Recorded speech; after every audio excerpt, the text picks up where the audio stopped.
What might you do if someone said some things about your mom that you didn't like? It happens all the time, and one young man decided to put a stop to it. Though he was only a foster child, he knew that this woman should be his mother, and he wasn't letting the judge take her away from him. One boy chose to speak up as the judge decided to give her final verdict. The whole room went silent when the young man stood up and asked if he could speak to the courtroom. Before we start, can we get this video to 1,000 likes? Please hit the like button and subscribe to the channel. Sarah Kazet had always dreamed of being a foster mother and adopting tons of children from a young age. Her first date with Stuart Shank went well, but she made it clear that it was important. He loved that idea, and they soon got married to work on fulfilling her dream. The couple was comfortable when they got assigned to watch a 3-year-old boy over the weekend. Michael was the sweetest child, but it soon turned into a week, month, and a few years. That young man stole their hearts, but the situation took a troubling turn when they finally got a knock on the front door. Michael wasn't the only child in his family. His 10-year-old brother was Deshaun, and when they saw each other, they embraced and were filled with emotion.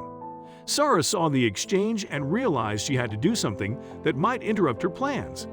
Sarah was only 23 years old when it all unfolded, and that was just 13 years older than poor Deshaun. She had never considered fostering older children because she worried she might do a bad job. However, she could not let those two grow up separately as brothers. Sarah had the support of her family and friends, who never questioned what she did. Deshaun struggled because he had no loving family. Once it was offered to him, he knew he had to take this opportunity and open his heart. He did what he could to show the couple how much he appreciated them, and that confused everyone. What was lurking in the shadows? Stuart and Sarah had to avoid the threat of someone taking Deshaun and Michael away, so they chose to adopt them both. It was a long process and had taken quite a few years. Now, however, it was time to hear what the judge had to say. Before the judge could render her verdict, Deshaun stood up from his seat and spoke with a shaky voice. He said, "Excuse me, Your Honor. I have something to say if I could." It shocked the entire courtroom. What did the judge do? The room fell silent, and Stuart and Sarah tensed up. Deshaun continued by saying he had a confession to make to the courtroom. He went on and claimed that Sarah, his mother, built a strong bond with him. The couple loved the brothers very much, and they were proud to be called sons. The judge was quite moved by the love shown to her in the courtroom. In fact, it helped her make her decision, and she granted the adoption request. Did everyone feel the same way as this honorable judge, or were there problems later? Once the judge gave her judgment, there was an emotional uproar from the crowd. However, they were crying tears of joy and weren't upset at all. Deshaun convinced the judge with heartfelt words that he and his brother should be with Stuart and Sarah. Stuart really tried to hold on to his composure and not cry, but Sarah was beside him as a blubbering mess. She just couldn't contain the tears. However, Deshaun hadn't finished his speech yet and had a few more things to say. The entire courtroom was crying, but Deshaun continued with his speech. Now he addressed his newly adopted parents instead of the judge.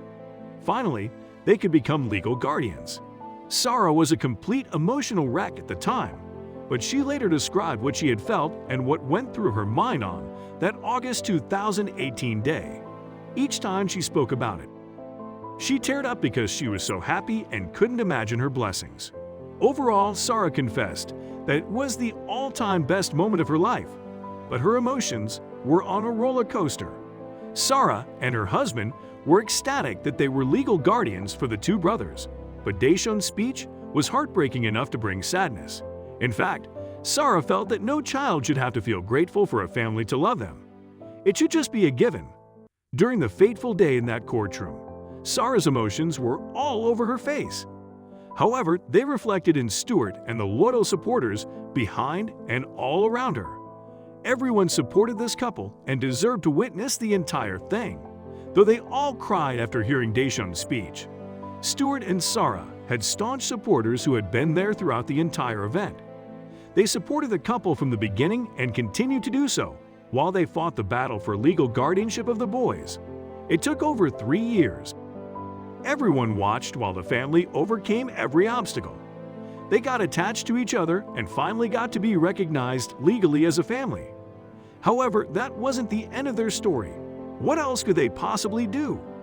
The judge had finally made the ruling for Michael, Deshawn, Stewart, and Sarah to legally be a family. However, the couple felt that they had to square away one more thing before they could make it official. What did they do? This family was now recognized by the law, and they should share their last name. It was symbolic and crucial to cement the sons with their parents.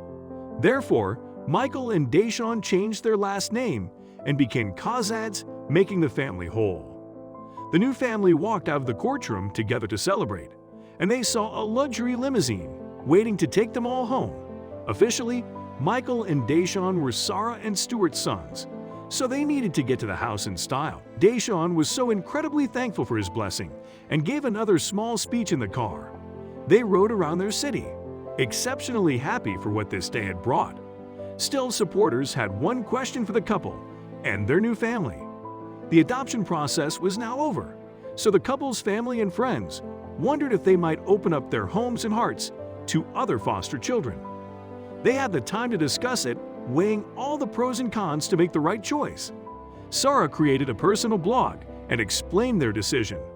During the adoption party, many people asked if they wanted to continue fostering with their adopted sons. They decided to do so and become a specialized home. What did that mean, though? Love What Matters featured Sarah's blog. She explained that the couple wanted to be a specialized foster home and focus their efforts on LGBTQ+ teens and teen mothers who were part of the foster system. Why was that their goal? Teen mothers had many issues that affected their schooling and other areas of their life. The same applied to LGBTQ+ teens in the area. This couple thought they could at least offer a loving place to be while they dealt with their problems head-on. Sarah wrote that they didn't think they could parent those children better than others. However, it was so heartbreaking that the teens' demographics made them sit in social worker offices for weeks or months because there were no homes available. Stewart, Sarah, and their sons were happy to be a family. However, she wasn't done and continued to foster more children who required a loving family. With time, the couple realized that teenagers were a tad more rewarding because of their past traumas and stories. Sarah finally realized that fostering teens isn't dangerous, like most people think it is. They aren't troublemakers or hurtful for the most part. In fact, she brought awareness of the situation in her blog and continues to write in it. Most people don't realize that the adoption process is lengthy. Once they learn about it, they renege on the deal because they're scared of the courtrooms and lawyers.